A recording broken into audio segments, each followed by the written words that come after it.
A term like addicted is one of those words that can really change in meaning depending how you use it. On one end, it could refer to a serious problem, and on the other end, it could just refer to your weakness for banana muffins. Not that I'd know anything about that, although I suppose that too much of anything could become negative at a certain point. Brushing your teeth 2 to 3 times a day is good hygiene, but what's 30 times a day? Something went wrong. So, when it comes to video games, how much is too much? Well, growing up, some of our parents might have taken a guess at this. 2 hours a day, an hour a day. I feel bad for the kids who only got half an hour a day. That's like giving somebody a cookie. Okay, you've had enough. As adults, maybe we play more games than we did as kids, or maybe we don't. Adults can do whatever they want, sure, but only when they're done doing the stuff they don't want to do. And some of the stuff we don't want to do is stuff we have to do. Call them responsibilities. But as long as you're not blowing off your responsibilities,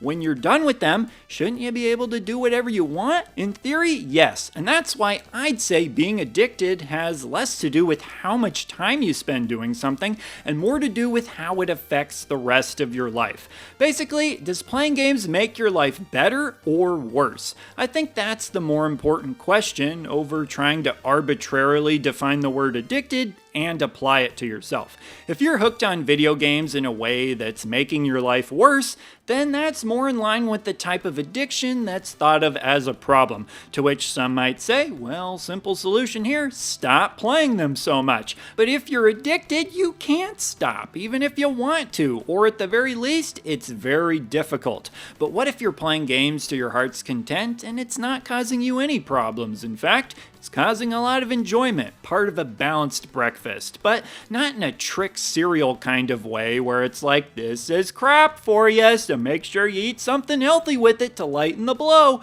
No, video games, despite all the negative stereotypes surrounding them, can actually be good for people too. And if you don't believe me, just take a gander at the comments section of my Can Video Games Change Your Life video. Some great stories there. One person even had video games prescribed to them at a young age to help with a specific kind of dyslexia that interfered with communication between the brain and hands. And video games worked. Booyah, baby. But it doesn't even have to be that dramatic. It could just be that they make some of your free time more enjoyable, a way to bond with friends, make new friends, maybe make a YouTube channel talking about them. A lot of good can come from them, but like anything, you still have to be careful. Pretty much anything can be bad for you if you overdo it. Even exercise, although let's be honest, overdoing that one's probably not a threat to most of us.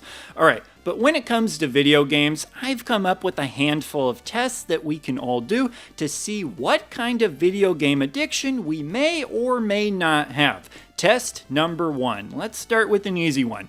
Are there games that you continue to play despite not enjoying them? And I'm not talking about a difficult game like Ninja Gaiden where you think, alright, this game pisses me off, but I still pop it in every few months or so. No, we're talking games that suck you in and won't let go, despite not enjoying them. Because here's the thing, if you're not enjoying the game, then what's the reason for playing it? You don't owe it anything.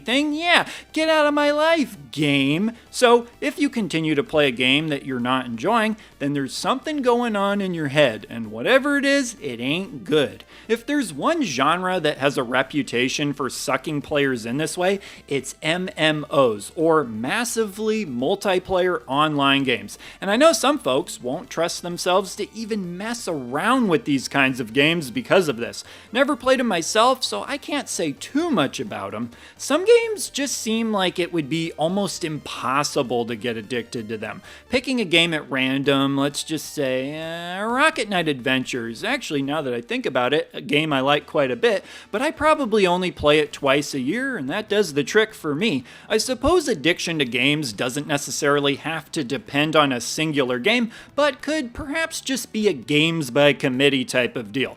But it sure does seem like it often ends up being a singular game that people say they had a bad time with. I even often see people making lists of the most addictive games, and these lists often have a tone of warning and foreboding. But frankly, a lot of us get distracted and pulled away from the games we're playing so easily that maybe we wish some of our games were a little more addicting so that we could actually finish them. Yeah, not getting addicted to you, my friend. You'll be on the mid-log faster than you can, already focused on a different game. For a game to be good, it probably needs just a sprinkle of addictiveness. Test number 2. What happens when you stop playing video games for an extended period of time? Or, if that's never happened before, what would happen if you stopped playing for an extended period of time? But hold on a second, what's an extended period? 5, 4, 3, 2, 1, yep, not addicted, back to my games. For the sake of this experiment, how about we say a full week? If you could not play games for a week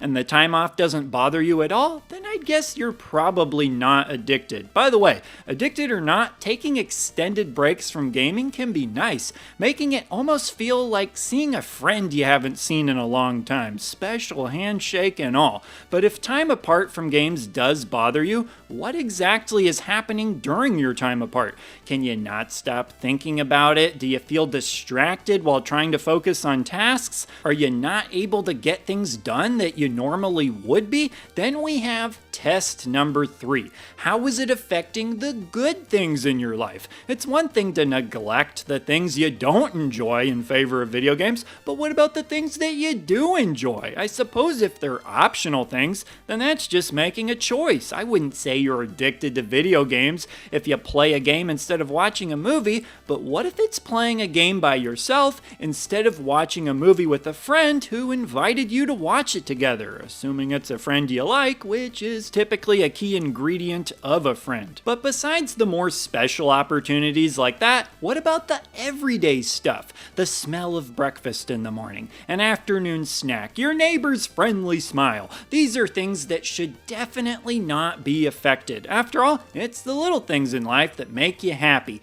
I mean, I don't know about you, but if I couldn't enjoy the little things in life, that would be incredibly frustrating.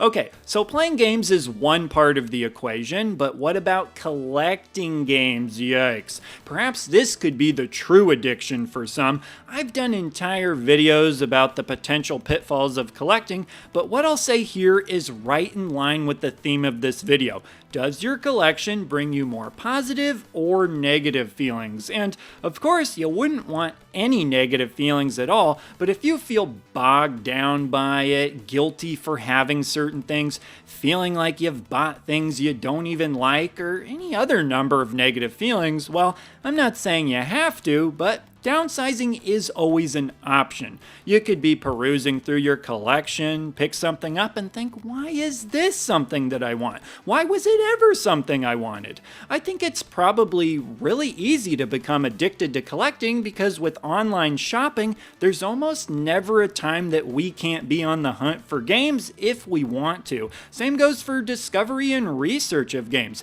If you're in the middle of working on something and suddenly get the urge to take a 60-second break to look up how to beat Boomer Kawanger from Mega Man X, you can do it. Now, I understand that for a lot of us, games are probably on our mind and on our mind pretty often. That's not necessarily a bad thing and could absolutely be a good thing. And not letting our hobbies get the best of us is probably something most of us are pretty conscious of. If something's good, don't let it go bad, at least not on purpose, except for these nanners here. I'm trying to get ready for another round of banana muffins. Gotta get them nice and overripe. But sometimes things do go bad, and for all the joking and lightheartedness in this video, there are people out there who might really be struggling. Now, I can't fix everybody's problems, but I can certainly offer support, as can anybody else one might run into in the comments here. We get some really good people who hang around this channel. Heck, I've gotten some pretty good tips from some of you for both less serious and more serious things. One of my goals with this channel is for people to have a healthy, positive relationship with the hobby. It's a great hobby, and I always appreciate the positive approach that the overwhelming majority of you take when interacting with either me or each other. But With that said, for anybody feeling brave enough who felt like they once dealt with video game addiction and have since come out in a better place, please feel free to share those stories with us, your fellow gamers, as it may give inspiration and guidance to others, or perhaps just be something we celebrate. Or, you can just leave comments about bananas, those are certainly always welcome, or whatever else you'd like to say. As long as it's positive, it belongs in the comments. So, with that, leave a response down below, and I will see ya in the next video. He's the retro bird, yeah, and he's talking about video games. He's